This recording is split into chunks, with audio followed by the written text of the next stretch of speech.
Most adults can remember a moment when they looked at a teenager and felt a quiet puzzlement rise inside them.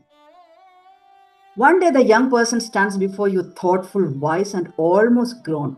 And the very next day, they are emotional, impulsive, or suddenly withdrawn into a world of their own. It can feel confusing, frustrating, and at times even worrying, like watching the weather change without warning.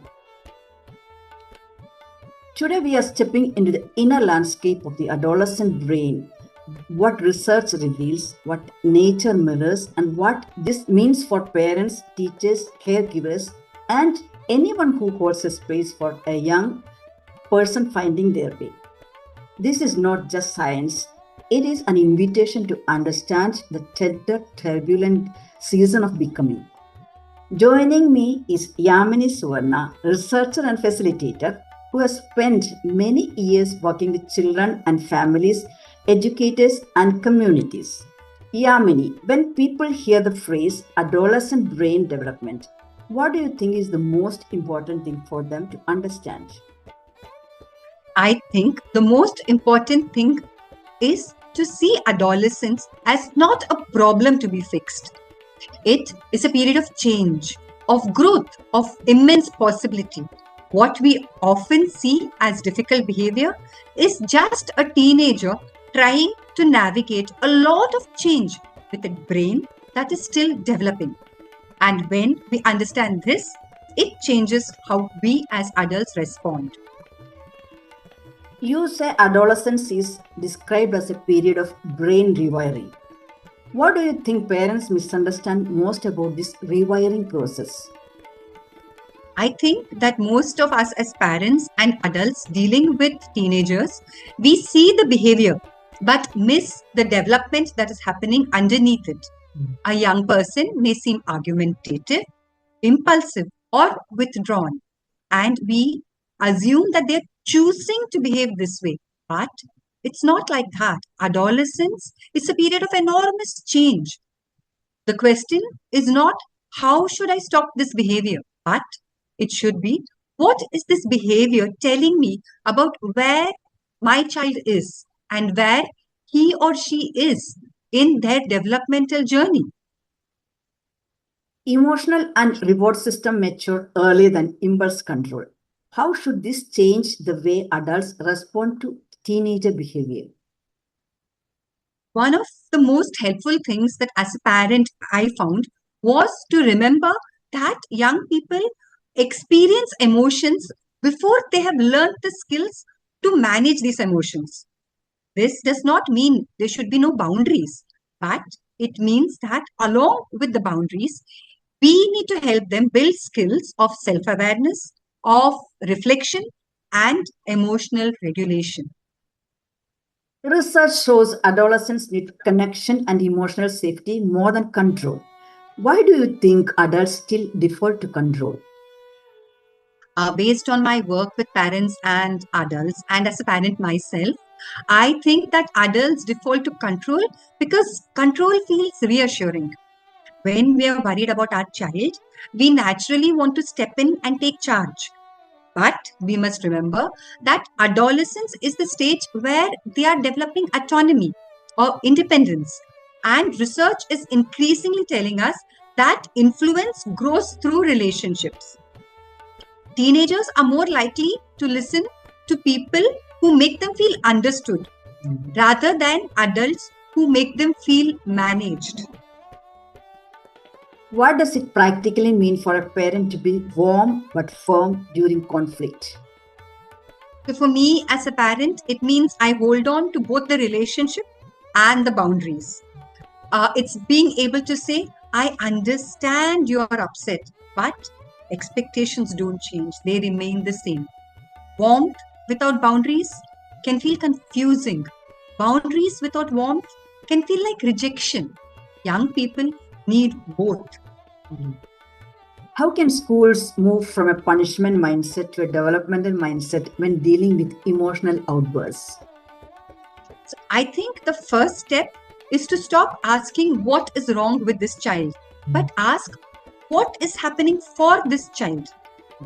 Not to say there are no consequences, but it means we understand that their behavior is a form of expression, of communication.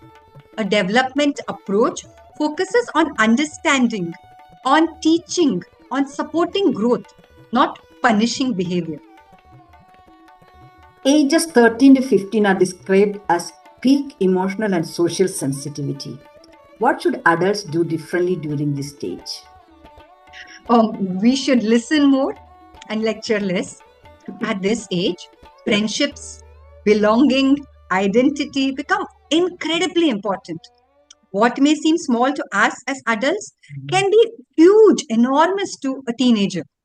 This is often the stage where teenagers need adults who can stay curious, stay present, and most importantly, resist the urge to immediately solve or worse, dismiss their concerns. Two. Why is co-regulation so important and how can adults practice it? See, young people learn regulations through relationships before they learn to consistently do it on their own. If a child or a teenager is overwhelmed and I respond with anger or panic, I add more emotion to the situation. If I can stay calm, grounded, and yet connected, I can help them find their way back to emotional regulation. This is so true. What does predictability create safety look like in a home or school? So, predictability is not just about routines, it is about relationships. A teenager should know that the adults in their life will respond consistently, fairly, and respectfully. All three. When they know what to expect, they feel safer. And when they feel safer, they're able to grow better, learn better, and take healthy risks. This is important, I feel. Now, sleep is highlighted as the major factor. Why is it still ignored? I think we tend to treat sleep as a lifestyle issue, not as a development issue. But sleep affects almost everything: learning, mood, attention, memory, even emotional regulation. And research reminds us that adolescents are biologically wired to sleep differently from adults. And we ignore that at our own peril. Now, if you could give parents one mindset shift about adolescence, what would it be?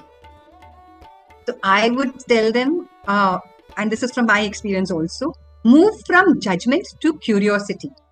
Next time a young person says or does something that frustrates you or worries you, pause. Ask yourself, what might be happening for them now?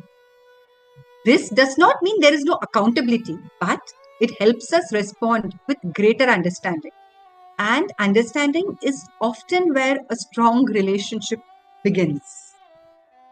So, we've spent some time talking about research and how it relates to adolescent brain development and the changes that adolescents and teenagers are navigating. But understanding their development is only one part of the story. The next and very important question is, what do they need from us as parents, as adults, while all of this is happening? And that is where emotional safety comes in. Mercy Thomas is here. She's an author, psychospiritual deep healer, a life coach, and a counselor. She will explain what parents and other adults can do to make the path easier for adolescents and young people. Thank you, Yamini. Welcome, Mercy. So, Mercy, when we did the research and we discussed, we learned that emotional safety is a core need. Yeah. From your healing journey, what does this emotional safety feel like in the body? Emotional safety feels like the body finally unclenching, letting go. Like you don't have to defend, perform, or hide. It is a sense that your feelings won't be punished or dismissed. When a child feels this, their nervous system relaxes enough to learn, connect, and trust. So that's very important, to give the child's nervous system the place to relax. But if the parent's inner child is unhealed, how does this influence the way they respond to their teenager or adolescent's emotional intensity. When a parent's inner child is unhealed, they react from old wounds instead of present awareness. A teenager's big emotions can trigger memories of not being heard, loved, or respected. Their adolescent is not the problem, their past pain is. Transactional analysis explains this beautifully. Every adult carries three states: the parent, the adult, and the child. When an adolescent behaves in an intense or unpredictable way, it is often the parent's own wounded child state that wakes up. Old hurts get triggered, and without realizing it, the parent begins to reacting from past pain instead of present awareness. This is why the parent becomes reactive, defensive, or overwhelmed, not because of the adolescent, but because their own unresolved wounds are speaking. As the parent begins to heal, the adult state grows stronger. They respond with steadiness instead of fear, clarity instead of reactivity. It is the parent's healing that changes the dynamic, not because the adolescent becomes easier, but because the parent becomes steadier. The parent becomes steadier, and that will help them connect better with their adolescent. This goes with what our research has said in terms of connections matter more than lectures. But in moments of conflict, what does this connection look like? Connection in conflict means staying emotionally present even when the situation is messy. It sounds like, I am here, I want to understand you. As the research says, adolescents are more likely to listen when they feel emotionally safe. This is so important, Mercy. But if a parent has never experienced co-regulation, how can they learn it and offer it to their child? Co-regulation begins with self-awareness. A parent can pause, breathe, and choose a calmer response even if they never received that kind of calmness themselves. Healing is not about perfection, it is about breaking old cycles through small conscious moments. And here again, Tia gently reminds us that every adult carries an inner child, and part of correlation is making sure that wounded child does not take over the moment. When a parent recognizes this and responds from their grounded adult self, the whole atmosphere shifts. The parent becomes steady enough to hold the moment instead of being pulled into it. This is what allows co-regulation to happen, the adult's calm nervous system becoming the anchor for the adolescent storm. That is such a beautiful image and analogy, Mercy. Adults' calm nervous system becoming the anchor for the adolescent storm. So, keeping this in mind and going back to what research says about adolescents wanting belonging and identity, how do parents create a home where the child feels seen without being controlled? This is a very important question. It's just by allowing the child's individuality to exist without fear. When parents listen with curiosity instead of judgment, the home becomes a place of belonging. As the research says, adolescents need increasing autonomy and respectful communications. As I have told in our first podcast, we need to realize every individual is a universe. So the adolescent or teenager is the universe, the parent is the universe. Then what role does the parent's own nervous system play in shaping the emotional climate of the home? A parent's nervous system sets the tone for the entire household. A regulated parent creates safety, a dysregulated parent creates chaos. Children borrow the adult's emotional state long before they develop their own regulation skill. This we spoke in our previous podcast. True, true. But another thing that came up in our research is that repair after conflict is very important. From your healing lens, what does meaningful repair look like? Repair means returning to the child after a conflict with softness and humility. Not because the parent is weak, but because the parent is emotionally strong enough to lead the relationship back to safety. It is the adult saying, our relationship matters more than what happened. A simple, I am sorry for how I spoke earlier, I want to try again, can calm the child's nervous system and show them that love is steady even when emotions are not. And this is important. A parent's apology is not humiliation, it's not losing authority, it's not surrendering power. It's victory. The victory of choosing connection over ego, the victory of healing over pride, the victory of reaching the wounded child inside your adolescent and saying, you matter more than my moment of anger. When a parent repairs, they model emotional maturity, accountability, and courage, the very qualities they hope their children will grow into. Repair builds trust because it shows the child that love is stronger than mistakes and that the parent is strong enough to lead with heart. Right. So parents should lead with the heart, do trust based parenting. But many of us come from fear based parenting. That's the way we've been raised. So, how do we as parents shift from fear based parenting to trust based parenting?